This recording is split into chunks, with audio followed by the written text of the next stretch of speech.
নমস্কার। আশা করি আপনারা সবাই খুব ভালো আছেন। কুকিং অ্যান্ড মাই ভিলেজ চ্যানেলে একটি নতুন পর্বে সবাইকে স্বাগত জানাই। পূর্ণিমা বা বাড়িতে কোনো পুজো পার্বণ হলে তার আগে বা অনেকে আছেন যে সারা বছরই নিরামিষ খাবার খান। আজকে আমি বাড়িতে থাকা উপকরণ দিয়ে নিরামিষ রান্না করেছি। আশা করি ভিডিওটি আপনাদের ভালো লাগবে। আপনারা অবশ্যই সাবস্ক্রাইব করে পাশে থাকুন। প্রথমে আমি কিছুটা গরম জল করে কয়েকটা সয়াবিন নিয়েছি, বেশ বড় সাইজের সয়াবিন। গরম জলে ডুবিয়ে দিলাম, কিছু সময় রেখে দেবো এইভাবে। সয়াবিনগুলো ভালোভাবে গরম জলে ভিজতে থাক। সেই সময় আমি আলু মাখা তৈরি করার জন্য কয়েকটা বড়ি ভেজে নেব। আর কড়াইতে তেল দিয়ে দিয়েছি। তেল বেশ ভালো করে গরম করে নিয়ে শীতকালে আমাদের বাড়িতে যে তৈরি করা হয়েছিল চাল কুমড়োর বড়ি, বড়িগুলো তেলের মধ্যে দিয়ে দিয়েছি আর নাড়াচাড়া করে বেশ লাল লাল করে বড়িগুলোকে ভেজে নিচ্ছি। আর এই বড়ি ভাজা দিয়ে আলু মাখা করলে খেতে বেশ ভালো লাগে। বড়িগুলো ভাজা হয়ে গেছে, তুলে নিয়েছি। এবার ওই তেলের মধ্যে একটা গোটা শুকনো লঙ্কা দিয়ে বেশ ভালো করে ভেজে নিচ্ছি। যদিও এই শুকনো লঙ্কা খাওয়া আমাদের স্বাস্থ্যের জন্য খুব একটা ভালো নয়, তবে নিরামিষ দিনগুলোতে আলু মাখা করলে এইভাবে শুকনো লঙ্কা দিয়ে আলু মাখা করলে বেশ ভালো লাগে। আর লঙ্কা ভাজা হয়ে গেছে, কিছুটা গোটা জিরে এই লঙ্কার সঙ্গে আমি ভেজে নিচ্ছি। আর এইভাবে বড়ি ভাজা, জিরে ভাজা আর শুকনো লঙ্কা দিয়ে আলুটা আজকে মাখা করব। আপনারা দেখতেই পাচ্ছেন নিরামিষ আলু মাখা বানানোর জন্য বড়ি, শুকনো লঙ্কা, গোটা জিরে খুব ভালো করে ভেজে প্লেটে তুলে নিয়েছি। আর ওই ভাজার পর যে তেল ছিল সেটাও প্লেটে তুলে নিয়েছি আলু মাখা করব বলে। আর এদিকে দেখুন, কিছুটা কাঁচা কলা ছোট করে ডুমো ডুমো করে কেটে ভালো করে ধুয়ে নিয়েছি। আমি লবণ হলুদ মাখিয়ে কিছুটা জলে ডুবিয়ে রেখেছিলাম, তাই কলাতে এতটুকুও কষ হয়নি। এবার আমি কেটে রাখা কলার মধ্যে লবণ ও হলুদ দিয়ে হাত দিয়ে বেশ ভালো করে মাখিয়ে নিচ্ছি। আজকে আমি সেদ্ধ না করে কাঁচা কলাগুলোকে এইভাবে লবণ হলুদ মাখিয়ে ভাজা করব। এইভাবে লবণ হলুদ মাখিয়ে আগে থেকে রেখে দিলে অল্প তেলেই কলা ভাজা হয়ে যাবে আর খেতেও বেশ ভালো লাগে। কলা ভাজার জন্য কড়াইতে দিয়ে দিলাম পরিমাণ মতো সর্ষের তেল, দিয়ে দিলাম একটা গোটা শুকনো লঙ্কা। নাড়াচাড়া করে লঙ্কা বেশ ভালো করে ভেজে নিচ্ছি। আর নিরামিষ রান্না করব তাই শুকনো লঙ্কা ব্যবহার করলাম। এবার সামান্য গোটা জিরে তেলের মধ্যে দিয়ে দিলাম, তাহলে কলা ভাজার পর গন্ধটাও বেশ ভালো হবে আর খেতেও ভালো লাগবে। নাড়াচাড়া করে গোটা জিরে আর গোটা শুকনো লঙ্কা যে ফোড়ন দিয়েছি বেশ ভালো করে ভেজে নিচ্ছি। ফোড়ন বেশ ভালো করে ভাজা হয়ে গেছে। এই পর্যায়ে লবণ হলুদ মাখানো কাঁচা কলাগুলো আমি এবার তেলের মধ্যে দিয়ে দিচ্ছি। এই কাঁচা কলাগুলো একদম কচি আর সেদ্ধ হতে খুব বেশি সময় লাগবে না। আমাদের বাড়ির গাছ থেকে একদম টাটকা পেড়ে এনে রান্না করছি। আর বেশ ভালো করে নাড়াচাড়া করে দিলাম। এবার সেদ্ধ হওয়ার জন্য ঢাকা লাগিয়ে দিচ্ছি। প্রায় 5 মিনিট পর আবারও ঢাকনা খুলে ওপর নিচ করে দিচ্ছি, না হলে কড়াইয়ের নিচে লেগে যেতে পারে। আর আমি একেবারে অল্প তেলে আজকে কলাগুলোকে ভাজা করব। আর ভালো করে নাড়াচাড়া করে কড়াইতে চাড়িয়ে দিলাম। আবারও 5 মিনিটের জন্য ঢাকা লাগিয়ে দিচ্ছি। আবারও 5 মিনিট হয়ে গেছে, ঢাকনা খুলে নিয়েছি আর ভালো করে নাড়াচাড়া করে দিচ্ছি। আর এইভাবে ঢাকনা দিয়ে দিয়ে আমি কাঁচা কলাগুলোকে ভালো করে ভেজে নেব। আর কড়াতে ভালো করে চাড়িয়ে দিচ্ছি, তাহলে সব কলা খুব ভালোভাবে ভাজা হবে। আর এই কাঁচা কলাতে প্রচুর পরিমাণে আয়রন ও পটাশিয়াম থাকে, যা আমাদের শরীরের জন্য খুব উপকারী। আর এই কাঁচা কলার ভাজা খেতেও বেশ ভালো লাগে। আপনারা চাইলে অল্প একটু আলু মিশিয়ে কলা ভাজা করতে পারেন। কলা বেশ ভালোভাবে সেদ্ধ হয়ে গেছে আর ভাজা ভাজা হয়ে আসছে। নামানোর আগে আমি কিছুটা পোস্ত দিয়ে দিলাম। আবারও বেশ ভালো করে নাড়াচাড়া করে দিচ্ছি। আমরা আমিষের দিনগুলোতে এই কলা ভাজাতে নামানোর আগে একটু পেঁয়াজ বাটা দিই, তবে আজকে নিরামিষ রান্না করছি তাই অল্প কিছুটা পোস্ত দিয়ে দিলাম। তাহলে নিরামিষ হলেও কলা ভাজা খেতে বেশ ভালো লাগবে।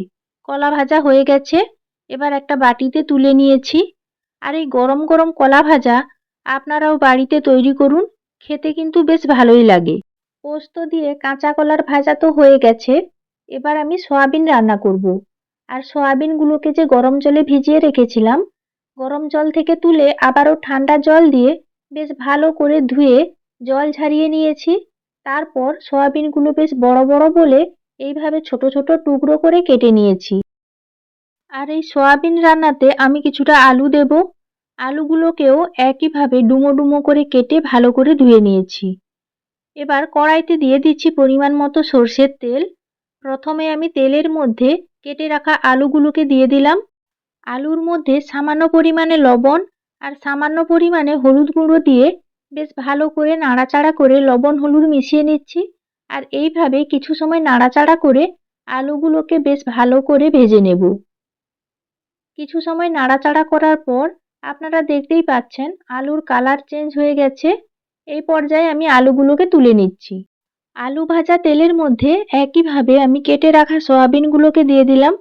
আর সয়াবিনের মধ্যেও অল্প পরিমাণে লবণ আর হলুদ গুঁড়ো দিয়ে দিচ্ছি।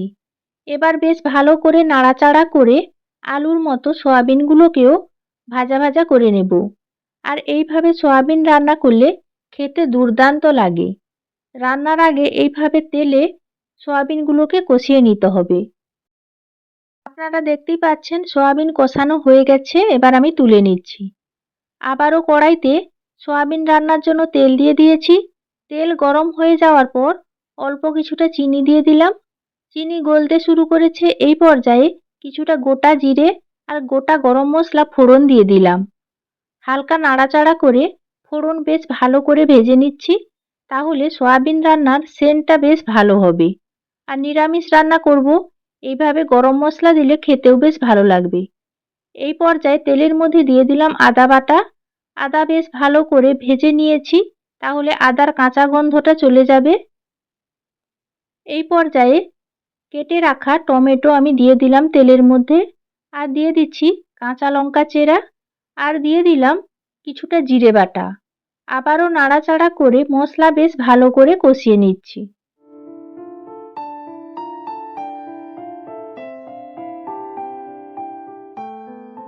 মশলা কিছুটা কষানোর পর মশলার মধ্যে সামান্য পরিমাণে লবণ দিচ্ছি, কারণ আগে থেকেই সয়াবিন ও আলুর মধ্যে পরিমাণ মতো লবণ ও হলুদ গুঁড়ো দেওয়া আছে, তাই আমি অল্প পরিমাণেই লবণ দিলাম।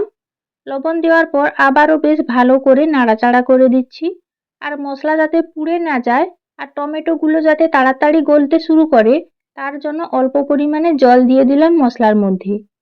আর জল দেওয়ার পর মশলা বেশ ভালো করে নাড়াচাড়া করতে থাকবো, তাহলে টমেটোগুলো তাড়াতাড়ি গলে যাবে। আর এক্সট্রা যে জল দিয়েছি সেই জলও তাড়াতাড়ি শুকিয়ে যাবে আর মশলা থেকে তেল ছাড়তে শুরু করবে।